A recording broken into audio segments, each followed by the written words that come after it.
All right, what's going on? It's the 23rd November here. It's the first introduction to class here. I'm going to start these with the whiteboard. Got it all set up. Ordered that off the Amazon. So I have that right there. What we're going to talk about bench press today and working on form and all that kind of stuff and the basics of the bench press. Later on, maybe do another video about what extra you can add in to enhance getting better form and stuff with your bench press and increasing the weight in bench press and stuff like that. This is just the basics right here that I'm going to go over. I myself, when I was younger, I benched 400 pounds right there, raw, no drugs, no nothing. So yeah, so I worked up to that, so I have it in my logbook, not video. That was a long time ago, but I know I did it, and that's all that counts. So I'm going to transfer some the information to you guys here, and we're going to go over some of the stuff with the bench press. Hopefully it won't be too long of a video, but I want to just go over all these basics here. I'll try and slow down, not to talk too fast for you and everything else. So I have a master's degree in this strength and conditioning stuff. So I'm going to transfer my knowledge to you, and hopefully you'll be able to use that and transfer it into your list, and maybe transfer into some kind of records and stuff like that later on down the road. But we're going to get started here, and so here we go. Time to get to work. Yeah, so we're going to talk about the setup for the bench press. Setup for bench press here, you want 5 points of contact. Right here we got the 5 points. We got the head, we got the shoulders, we got the butt, and we also got 2 feet there, right there. All those 5 points of contact count, especially if you're going to compete. You're going to need those 5 points of contact for a legal lift, and that's all, you know, there's no doubt about that. Some federations let you lift your head up and stuff like that. That does lose point of contact, but some people feel they can get more drive out of the bottom when they have their head chin tucked and stuff like that. But again, some federations don't allow that. Right now, a lot of federations are also not allowing excessive arch. They're starting to change those rules, but we'll go over some of that stuff later on.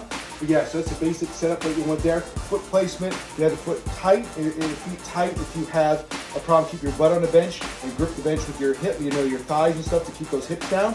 That helps out. If you don't have that problem, wider foot base gives you a little bit more stability and stuff like that. Gives you a little bit more drive off the floor. So yeah, so that's basic position, what we want right there. Just the basics. Not going into any extra details. Some people are up on their toes. Some people are flat on their feet, like I'm going to show you here. You have again, federations, usually you can have your toes pointed or flat. Thing is, you don't, when they tell you lift off, you don't lift those feet or just those feet. You should always have those feet grounded, no happy feet going back and forth when you try to bench press, because that does tilts the bar, tilts you, gives you a lot less of a platform to drive off of and a lot less stability, which decreases the rate of force development out of the bottom if you're not, and especially if you're doing reps and stuff like that when your form you start to lose your form.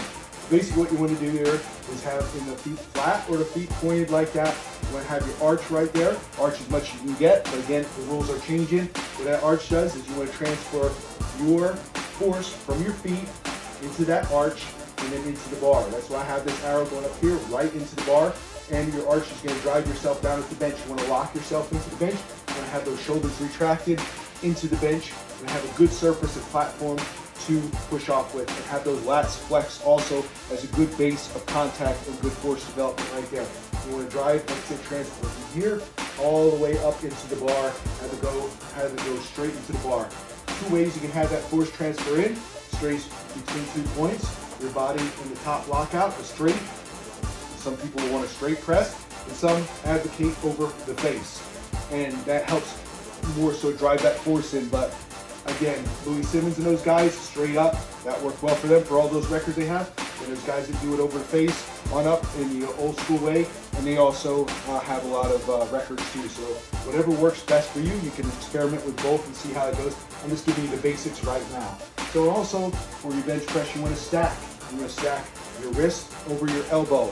Have that transfer of power from that triceps in here. It's a big time triceps exercise also for the bench press. More triceps as you get it closer, less as you go out, and you have more shoulder on the shoulders there to the front deltoid. So, but basically what I'm talking about is to keep that wrist over the elbow right there. Not like this where I should say wrist, bar, wrist, and then elbow. That is stacked. Out here, the bar goes out here. This is the bar. What happens is that's pushing out this way. You're not stacked anymore. You're stacked like this. Some people can have a closed grip and be stacked. Some can have an open grip like this and be stacked with the thumb outside there and still be stacked. But here, you have a tendency to push that bar over the backside of the elbow, which pushes that back and is not stacked anymore. A little tougher to keep it stacked with that. I used to be able to do that when I was younger. Can't do it now. So I try to work on a closed grip right now for that. So that's what we want with that. Went over the stack part. Next is the elbows and arms. You want them about a 45-degree angle, 45 in here. 45. This is 90, 45. And then here you go out, you're 100, and then you get in the hundreds. What about a 45? What it helps do is lock the stuff in, helps keep everything tight for the bench press. So you want to have that 45 right about there. Again, everybody's going to be different. Everybody's limb lengths are different, so you're going to have to do what works for you. But the guideline is about a 45-degree angle, keeping those elbows tight, keeping those lats tight, keeping those shoulders tight. And also I find that if you have the grip like here, you're using a lot more forearm, and I think it's a lot stabler, and you can engage your forearm, your muscles seem to work more than when you have the false, false open grip, whatever you want to call it, than a closed grip. See, closed grip is better, more muscle activation, especially shoulders, triceps, all that stuff in forearm. That's why I switched to it. So went over that right there, went over to 45 degree, went over to stack, went over to placement, went over to bar path right there. 45 degrees right there. You want to have retract your shoulder blades back. When you set up for your bench press, when you dig your shoulders in the bench, have those retracted. That's the retraction of the shoulder blades in towards the spine. And then next thing you have the lats. You want to pull those lats in and have those tight too. You're able to feel those lats engage. A lot of stuff going on here, a lot of moving parts, a lot of work has to be done to engage all that stuff, and a lot of thinking and a lot of practice. So you want to have all that stuff engaged, have that real tight, and get that drive off the chest. Another thing for setup right here is the bar, and where you want to have the bar center of gravity. I found out some tips online there that I've been trying to use. You take that bar straight out, you move it back and forth. That's why I have these arrows right here, and you find out where that bar is weightless. So you're going to get that center of gravity weightless where everything is stacked. What you want to do is put a piece of chalk line, take your chalk, rub that bar, bring that bar straight down from where that path is, what you're going to do, and find out where that hits, and that's where you want your bar placement right there. That's where the bar is lightest, that's where mechanical advantage is at your best right there. And you want to do that and try that out, see how that works for you. If you can't have the chalk, videotape yourself, have somebody look, at least tell you where everything's at, and you at least have an idea. Once you get it on the shirt, then find out where it lays anatomically with your chest and abdomen and your ribs right there. Then you can memorize that spot and work on that spot all the time. So you want to do that. Next is the bending the bar. Some people, when you grab that bar with the closed grip like that, they say you want to bend that bar. I tried that there. It takes a little more concentration to do, but what that's doing is it's engaging the lats when you start bending that bar like that. Keeping those lats tight and bring those elbows in about 45. So that bending the bar is what we're talking about, that flexing that bar, bending that bar, however it works for you to engage those muscles, get everything tight, and get the most spring you can out of your chest muscles, lats, shoulders, triceps, all that stuff. Get everything nice and tight, and you get that, stretch, boom, just like a plyometric exercise, stretch shortening cycle, whatever you want to call it, all that stuff. Everything tightens up. Boom, you have a low amortization phase. That means going up and then the transition back. Sort of like a jump in place. You go down, you go up quick. The shorter the phase, the quicker that stored energy gets used and it doesn't get dissipated. You don't want that energy to get dissipated. So you want to try that out too. These are all, I'm not trying to use technical terms because I want everybody to understand what I'm trying to talk about, because I want everybody to do well in this. And that's my only point of making these videos. I'm going to do different videos and different exercises and stuff like that. And we'll do that later on. So we'll just do this right now. But I went over the open closed grip, the bar bend right there, and right here, we're going to do another biomechanical thing right here. This is the torso right here. These are arms right here. What we want to try and do is get your arm at 90 degrees from there. Best biomechanical advantage, 90 degrees or more. Here you're down at 45. We're talking about this here, 45 or less. 90 and then more, and then 90 into the hundreds. We want the bar, when it comes down to the chest, at about 90 degrees or better.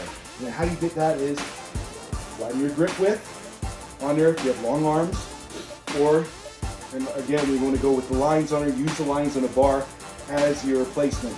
Pinky on the rings on bar, I call them lines, or your index is the top deal you can have on there, and then it's illegal for competition. So you want to have that out there to the side. So remember to try and get you at 90 degrees without compromising too much and losing your stability. You want to do something like that. And you also can increase that by lifting your chest up towards the bar as you come down. So that will decrease the distance you have to press, number one, and also you won't have to go down as far with your elbows to touch the bar to your chest. I have very long arms, so I have a greater distance to go, so I've been working on trying that. When I was younger, I did pinkies on the ring, so I'm trying to go back to that again. I've been doing a lot of close grip stuff. That's all you see is close grip stuff. right near where the knurling meets the smooth, and that's what I've been doing because I felt comfortable with that. I want to try and increase my weight like when I was younger, when I was a kid, and do something like that. So again, work with the grip, Everybody's different. Everybody's different limb lengths. Different limb lengths here. You know, different distance from the back to the chest, the front. More chest, more muscle on the chest, less distance to go. So there's a lot of factors that go involved. You have to figure out what works best for you and your body type. Think about it. You know, ponder it while you're doing, you know, in between sets. Experiment with stuff. Videotape yourself. Anything like that. Ask your training partner. Ask somebody to look. See, hey, how's this? Am I seeing exactly what I'm seeing here or what I'm feeling? So there's a lot that goes into it and a lot you can work with to improve. So you want to do that right there. Like I said, use lines as a guide there, 90 degrees. Like I said, 90 or better. You might not get to 90. It might be, you know, 85 or whatever, but try and get in that point. Again, the best biomechanical advantage right there because it comes from a, how would you say, you're pushing against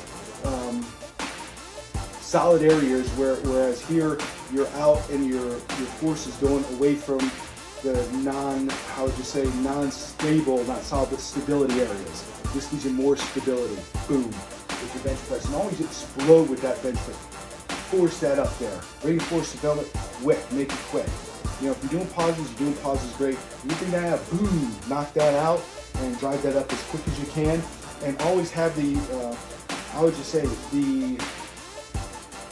always make it a point that you're driving as hard as you can with the bench press to get the most force out of it. Always have that in mind. Push as hard as you can on there, and that will definitely transfer over to greater weights. Even if you're using, you know, not your top set, but heavier weights, you know, just try and get that greater force development out of the bottom as quick as you can and with as much force as possible. So yeah, so use lines as a guide to get gains. And what happens is one thing I'm going to go over is when you're pulling that bar out of the rack, use it like a straight arm pull down. Do not retract the shoulders. Do not extend the shoulders. Keep them retracted and just bring the bar out like this. Keep everything tight and bring the bar out. Do not go like this to bring the bar out. Because what you're doing is you're losing that retraction of those shoulder blades. You're losing your base and you're losing your tightness. So you don't want to do it. You just want to do like a straight arm pull down out of the hooks. Make sure your hooks are adjusted. If you can't get that, get somebody to lift it out for you. Do the best you can. Or how would you say it? Even if you have to push a little bit to get up over a hook, concentrate on keeping those shoulder blades tight. That is one of the most, if not the most important thing to keep that base and get those lats, get everything locked in. So yeah, so try and bring it out with a straight arm pull down. You need to practice something like that on how those muscles engage. Try and just get on the cable machine, get a straight bar, and just mimic taking out of the rack like that. Get a little bit straight because it should actually be like a straight arm pull down when you're coming out of the hooks. Everything's tight. The only thing that's moving is your arms to get that out of the rack. You need some strength in there. You need some, some tightness and concentration on what you're doing when you're trying to get out of the weight off the hooks before you start your bench press. So yeah, straight arm pull down off the hooks there. So we cover that. And this is the bench press we're going for today. Right there, bench press. So yeah, so that last thing is inhale and stay tight. When you take that bar out of there, a lot of people do some things where they hold the bar out there. There's lots of different setups that people are doing. The main thing is keep that breath tight, keep all those muscles tight, and then take that inhale with that bar, but try and have an inhale before that, and maybe take another little one to get you through the lift, and an exhale on the way out, and do not push forward with the shoulders when you're doing your lockout. That really, loosens everything up and opens you up for balance issues and stuff like that when you're trying to get the final little bit of the bench press, the lockout part, that last little bit. So again, try and stay tight all the way to the lockout. Do not relax those shoulder blades and those lats. Keep everything tight, and that'll definitely help you with your lockout. You do a lot of lockout stuff for lockout triceps exercises, because the triceps, once it gets past a certain point, that sticking point, then it's all triceps after that for that lockout. So we'll go over stuff like that later on, but I wanted to just go over the basic setup on stuff like that. I think I covered everything right here with the stacking, the driving the arch here, transfer of force from feet all the way into the bar, the talking about your bar path, whatever works for you. 5 points of contact right there. You have your bar center of gravity right there, like the touching with the chalk. Bar bend in there with your grip. You also have the open and closed grip I went over right there. So you want to, again, figure out what works best for you. Your biomechanics there, 90 degrees or better. Higher. Here you want to be 45 degrees with your arms. And that'll help keep everything tight, especially engaging your lats. Keep everything solid in there for your press. And also talked about the stacking with the elbow and the bar right there. And the elbow, wrist, and bar. Always forget elbow, wrist, bar. Those 3 things right there have to be stacked. Get that transfer of force, especially for the lockout. So yeah, that's about right there. I'm not thinking about anything else at the time. I decided to write this up. Not here for you. The best thing is just to look at this different stuff or just listen to what I said. If I'm standing in front of the board too much and stuff, just listen to what I'm doing, and maybe you can write this up yourself and put down all these key points and stuff and just write them on paper. Take them to the gym with you and everything, and implement one thing at a time. Implement one thing at a time and then try it out, see how it works. Don't do too many things at once because you don't know what's working, what's not working. So just try and maybe do one extra thing each time. If you're not doing some of the stuff, if you are, that's great. If you need some other things, you want to just throw them in and just try one thing at a time. And then you can plug it in there, see if it works, take it out if it don't work, or just keep it in there and then add another thing and another thing and another thing. So you perfect this bench press, and then you start moving big weights and maybe enter competition and then hit some PRs and stuff. But yeah, so that's it for today. And yeah, so like, subscribe, hit the like button and stuff like that. Leave a comment below, tell a friend, whatever you want to do with this, and I'm out of here.